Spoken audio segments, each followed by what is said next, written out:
안녕하세요, 미니파파입니다. 주식시장의 주봉이 마무리되는 금요일이 지나고 주말 잘들 쉬고 계시나요? 주식시장에는 그날그날의 새로운 이슈들이 쏟아져 나오고 한 종목 한 종목 매수와 매도가 힘겨루기를 하며 자기의 가치를 찾아가려고 하죠. 어찌 보면 기업의 가치를 잘 산정할 수 있는 투자자가 주식시장에서 꾸준히 수익을 얻으면서 오래 살아남을 수 있는 거겠죠. 여러분들은 기업의 가치 산정을 하고 종목에 투자하고 계신가요? 종목을 매수할 때 무엇을 기준으로 삼고 매수하시나요? 특별한 기준이 없으신가요?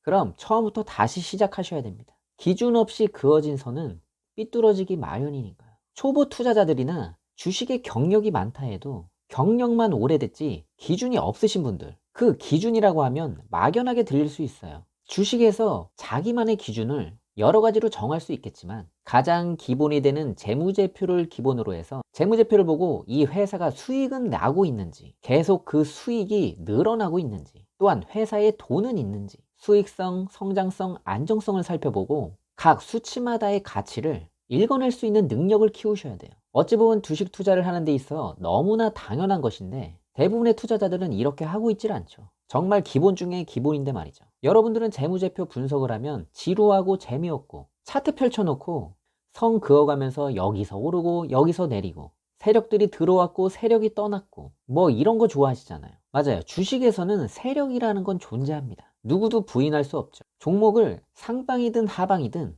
방향성을 결정하는 주체가 종목마다 존재하니까요. 근데 여러분, 주식시장에서 하루하루 세력이 어떻게 움직이는지를 알 수 있을까요? 당연히 불가능하죠. 세력, 그 당사자들만 아는 것이지 세력 외의 투자자들은 세력이 움직이는 대로 따라갈 수밖에 없는 거예요. 그 세력의 의도를 알지 못하기 때문에 세력의 흔들림에 심리적으로 무너지고 공포에 손절을 하고 세력은 그 물량을 받아 다시 급등을 하고 이런 상황들을 반복하면서 세력이란 존재는 수익을 거두는 거죠. 그럼 세력의 의도를 정말 파악할 수는 없는 것인가? 이 차트를 분석하는 사람들은 세력이 여기서 나갔네, 아직 나간 흔적이 안 보이네 하면서 캔들을 분석하고 거래량을 살피죠. 과연 차트를 보면 세력의 흔적을 찾아볼 수 있을까요? 글쎄요. 차트 맹신자들은 차트에 모든 게 나와 있다고 믿고 있어요.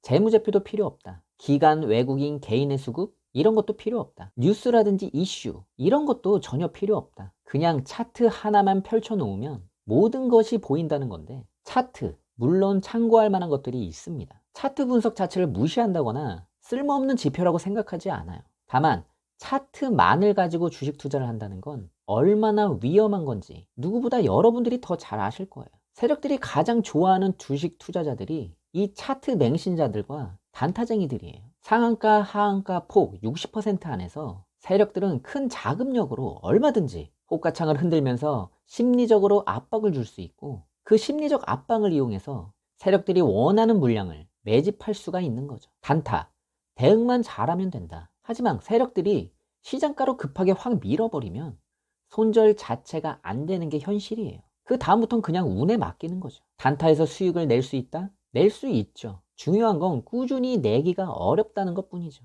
단타를 왜 하는 걸까요? 빨리 큰 수익을 내고 싶은 욕심 때문이잖아요. 가치 투자라고 해서 수익에 대한 욕심이 없는 건 아니에요. 하지만 단타와 가치 투자의 차이점은 분명히 존재합니다. 주식 투자하시는 분들은 다 알고 있어요. 가치 투자를 한다는 게 진정한 투자인 걸. 가치 투자라고 해서 100%다 수익을 주는 건 아니지만 그래도 가치 투자가 수익을 낼 수 있는 확률이 크다는 걸 인지하고 있어요. 그런데 대부분의 투자자들이 왜 가치 투자를 하지 않고 단타에 집중하는 걸까요? 이유는 간단하죠. 가치 투자하려면 기업에 대한 공부도 해야 되고 재무제표도 볼 줄 알아야 하고 여기서 끝나면 좋은데 그 가치가 올 때까지의 기다림과의 싸움, 인내를 필요로 하는 경우가 많기 때문에 안 하는 것 뿐이에요. 당장 눈앞에 급등하는 종목들이 하루에도 수십 개, 수백 개가 되는데 지금 사면 당장 몇 퍼센트 먹을 것 같고 실제로 해보니까 금방 또 수익이 나고 굳이 가치 투자를 할 필요성을 못 느끼는 거예요. 단타에서 한번 수익이 나면 본인 실력으로 수익이 난 줄 알고 다음에도 이런 식으로 하면 수익이 꾸준히 날 거라고 생각하지만 결과는 어때요?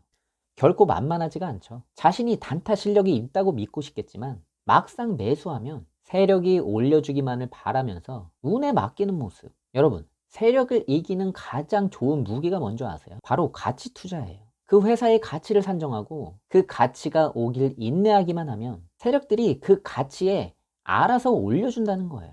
그 가치에 가기까지 세력이 중간에 이렇게 흔들고 저렇게 흔들어도 결국 가치가 있는 기업은 그 가치에 맞게 가격이 형성될 수밖에 없는 거예요. 그게 주식 투자예요. 세력은 이 회사의 가치를 알고 있습니다. 그 가치까지 가기 위해서 그 가치를 모르는 투자자들을 흔들 뿐인 거지, 그 기업의 가치를 분명 알고 있는 사람에게는 세력도 어찌할 수가 없는 거예요.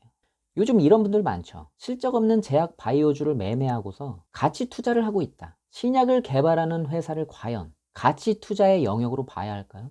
이건 가치 투자를 어떻게 해석하냐에 따라서 제약 바이오주를 가치 투자로 보는 사람과 아닌 사람으로 구분할 수 있겠죠. 예를 들어 셀트리온처럼 수익성, 실적이 분명히 있고 이익이 점점 증가하는 성장성도 보여주고 회사의 현금도 어느 정도 보유하고 있는 안정성 면에서까지 흔히 가치 투자의 3요소, 수익성, 성장성, 안정성, 이 세 가지가 갖추어진 제약 바이오주라면 가치 투자를 하고 있다고 해도 그 누가 뭐라 할 사람이 없어요. 문제는 실적이 없이 신약을 개발하기 위해 임상을 진행하고 있는 기업에 투자하고 그 신약이 승인을 받을 거라는 믿음과 기대감으로 그 신약의 가치를 보고 가치 투자를 한다고 한다면 이 부분에서는 가치 투자로 보는 데 있어 찬반이 분명히 갈린다고 생각을 해요. 신약 승인도 받지 않는 제품에 가치를 과연 둘 수 있는가부터 생각을 해봐야 되는데, 기업이 신약 승인을 받기 전이기 때문에 기업의 수익성, 성장성, 안정성, 가치 투자를 하는 데 있어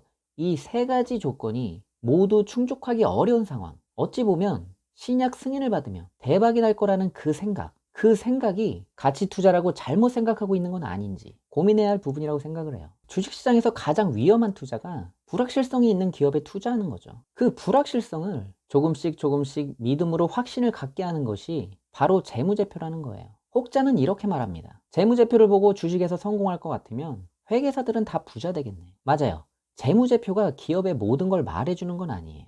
하지만 가치 투자에 있어서 가장 기본이 되는 것이기 때문에 재무제표라는 것은 절대 그냥 지나칠 수 없는 부분이라는 거예요. 최소한 재무제표상의 수치가 어느 기준 이상 되어야 한다는 그 기준이 마련이 돼 있어야지 가치 투자의 시작이라고 말할 수 있을 것 같아요. 그 기준이 되는 수치는 개인차가 있을 수 있어요. 어떤 사람은 영업이익에 비중을 두는 사람이 있고 또 어떤 사람은 영업이익률에 비중을 두는 사람이 있어요. 같은 영업이익률의 기준을 두고 있어도 어떤 사람은 기준을 15% 이상으로 잡는 사람이 있고 또 다른 사람은 20% 이상을 기준으로 삼는 사람도 있어요. 이렇게 각각의 기준이 다르기 때문에 그 기준에 맞는 종목이 서로 달라질 수 있는 거예요. 가치 투자자는 이런 재무제표상의 기준이 반드시 필요하고 그 기준이 확고해졌을 때 그 다음 그 기준에 맞는 수치에 합당한 종목을 발견을 하고 재무제표상에 나와 있는 수치뿐만 아니라 이 회사가 미래 성장성이 있는 것인지 종합적으로 검토를 해보고 아직 가치 대비 저평가되어 있다면 최종 투자할 종목으로 선택을 하는 것이죠. 이 모든 게 어찌 보면 가치 투자의 정석이라고 저는 말씀드리고 싶어요.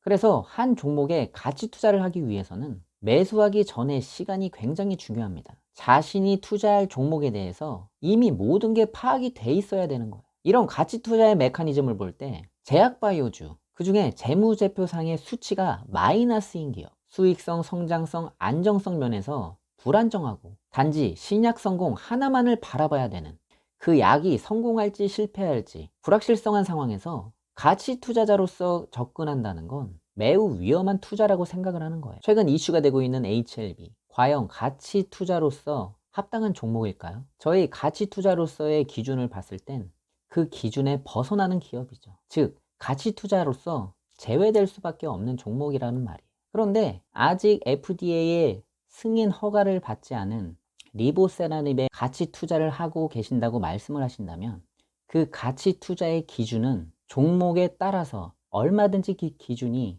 합리화될 수밖에 없는 것 같아요. 최근 HLB의 주가가 조금 상승했다고 비아냥거리시면서 댓글 다시는 분들이 많은데, 며칠 주가 상승하니까 기분 좋으세요? 손절하신 분들 걱정해 줄 정도로 이제 좀 살 것 같나요? 제 영상을 보고 과감히 손절하신 분들에게 주가가 올라서 어떡하냐고, 눈에 털린 거라고, 미니파파 너 어떻게 책임질 거냐고 별 걱정을 다 하시던데, 인격적이지 않은 댓글에 뭐 더 대응할 가치가 없기 때문에 그 댓글을 단 사람들에게는 말을 아끼지만 정말 제 영상을 보고 손절한 분이 계시다면 전 그분들이 제 영상의 어떤 부분을 보시고 어떤 생각으로 손절을 하셨는지 모르지만 최소한 실적 없는 제약 바이오주에는 투자하지 않는다는 마인드로 손절을 하셨다면 박수 쳐드리고 싶어요. 손절하고 주식이 올라가서 속상하세요? 여러분들 너무 속상해하지 마세요. 실적 없는 제약 바이오주에 투자하지 않는 것만으로도 여러분들이 앞으로 주식 투자하는 데 있어 큰 수익을 얻은 거나 다름없어요. 삼성전자, 하이닉스 등 대형 종목들도 하루에 4, 5% 이상 상승하는 장이에요. 뭐가 아쉬워서 HLB를 매매해서 신약이 성공할지 실패할지 그 불확실성에 하루하루 맘 졸이며 살 거예요. 최소한 주가 조금 올랐다고 비아냥거리면서 댓글로 욕하는 사람들보다 100배, 1000배는 잘하셨어요. 이제 정말 기준 있는 가치 투자 하셔야죠. 가치 투자. 어떻게 어디서부터 해야 할지 모르시겠다고요? 제 가치 투자 종목 발굴 노하우에서 초보 투자자들도 이해하기 쉽게 가치 투자의 알짜들만 모아서 제가 실제로 종목 발굴하는 데 있어 기준으로 삼고 있는 재무제표들을 설명해 드렸으니까 이 영상을 참고하셔서 종목에 대입시켜서 가치 투자하신다면 좋은 결과 있을 거라고 생각합니다. 남은 주말 잘 보내시고 긴 영상 시청해 주셔서 감사합니다.